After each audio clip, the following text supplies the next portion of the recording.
गंगा नदी के तटवर्ती कुछ जनपद बाढ़ से प्रभावित हैं।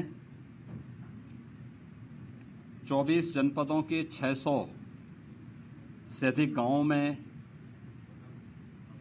बाढ़ का प्रभाव पड़ा है। ये बाढ़ प्रदेश के अंदर हुई बरसात से कम राजस्थान, मध्य प्रदेश में और हरियाणा से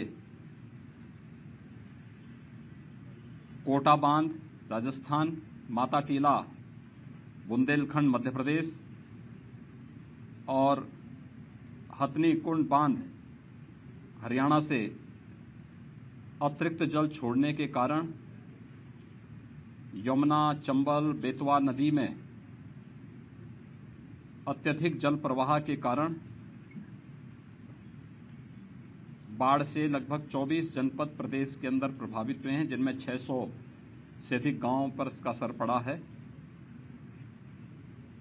मैंने इन जनपदों की व्यापक वहां पर निरीक्षण भी किया है और बाढ़ प्रभावित क्षेत्रों की समीक्षा भी की है। मैं भी हमीरपुर, जालौन, इटावा और औरैया होकर के आया। कल मैं वाराणसी में था। वाराणसी से कल मैंने चंदौली, मिर्जापुर, भदोई इन जनपदों के भी बाढ़ राहत कार्यों की समीक्षा की। आज मैं स्वयं यहां पर गाजीपुर जनपद में आया हूं। गंगा जी के तटवर्ती क्षेत्रों में बाढ़ के कारण लगभग 32 राजस्व गांव प्रभावित हुए हैं। लगभग 1.5 लाख की आबादी कम और ज्यादा इससे प्रभावित हुई है। मैंने अभी बाढ़ पीड़ितों को दी जाने वाली राहत सामग्री का भी निरीक्षण किया और साथ ही साथ जनप्रतिनिधियों के मार्गदर्शन में, उनके नेतृत्व में जिला प्रशासन के द्वारा राहत कार्यों को किए जाने की समीक्षा भी की है। युद्ध स्तर पर कार्य चल रहे हैं।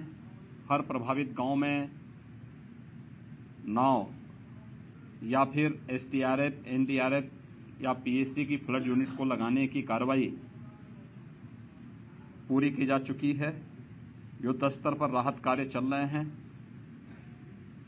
कुछ परिवारों को जहां पर जिनके घरों में पानी घुस चुका है, उन्हें सुरक्षित राहत शिविरों में लाकर के उनके लिए उस प्रकार की राहत सामग्री के साथ साथ फूड पैकेट के वितरण की कार्रवाई भी संपन्न हो रही है। जिला प्रशासन को स्पष्ट निर्देश दिए गए हैं कि हर एक प्रभावित गांव के लिए एक नोडल अधिकारी की तैनाती जो पहले से है उसका और पुख्ता किए जाने की आवश्यकता है। राहत सामग्री पर्याप्त मात्रा में वितरित किए जाने की आवश्यकता है और समय पर किए जाने की आवश्यकता है। इसके अलावा इस बात को ध्यान में रखने की आवश्यकता है कि नदी रात्रि से स्थिर है और अब धीरे धीरे करके पानी घटता हुआ दिखाई दे रहा है। इस समय सतर्कता बरतने की आवश्यकता है। कटान नदी के तटवर्ती क्षेत्रों में हो सकता है, तो सिंचाई विभाग के अधिकारियों को इस बारे में निर्देश दिए गए हैं कि वे इस बात को सुनिश्चित करेंगे कि कटान अवरोधक कार्य उन क्षेत्रों में जहां पर संभावित कटान की आशंका है वहां पर इस कार्य पे धनराशि की कमी कहीं नहीं, इस कार्य को तत्परता के साथ वहां संपन्न करें। जनप्रतिनिधि राहत कार्यों के साथ बढ़ चढ़ करके भाग ले रहे हैं। सुरक्षित माहौल में वे उन सभी पीड़ित परिवारों से मिलें, बिना भेदभाव के सबको राहत सामग्री का वितरण करें। पुलिस विभाग से निरंतर पेट्रोलिंग करने, राहत शिविरों में रहने वाली महिलाओं और बालिकाओं की सुरक्षा के लिए महिला आरक्षियों की तैनाती करने, स्वास्थ्य विभाग और पशुपालन विभाग को भी इन सब कार्यों के साथ जुड़ने के लिए कहा गया है और वे सभी युद्ध स्तर पर स्वास्थ्य विभाग से न केवल मेडिकल की टीम हर प्रभावित गांवों में और शिविरों में तैनात करने के लिए निर्देश दिए गए हैं, बल्कि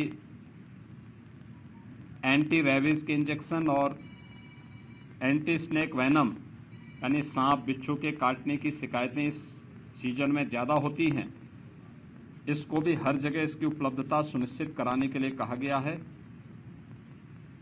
पशुपालन विभाग से पशुओं के उपचार और उनके लिए चारे की व्यवस्था के लिए भी कहा गया है। ये सभी कार्य युद्ध स्तर पर चल रहे हैं।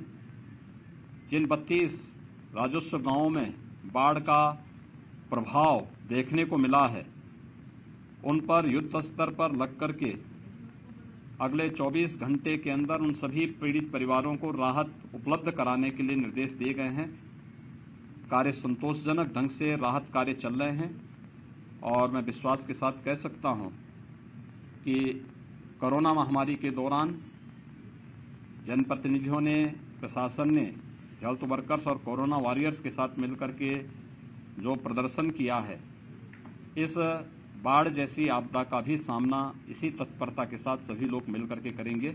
बहुत बहुत धन्यवाद।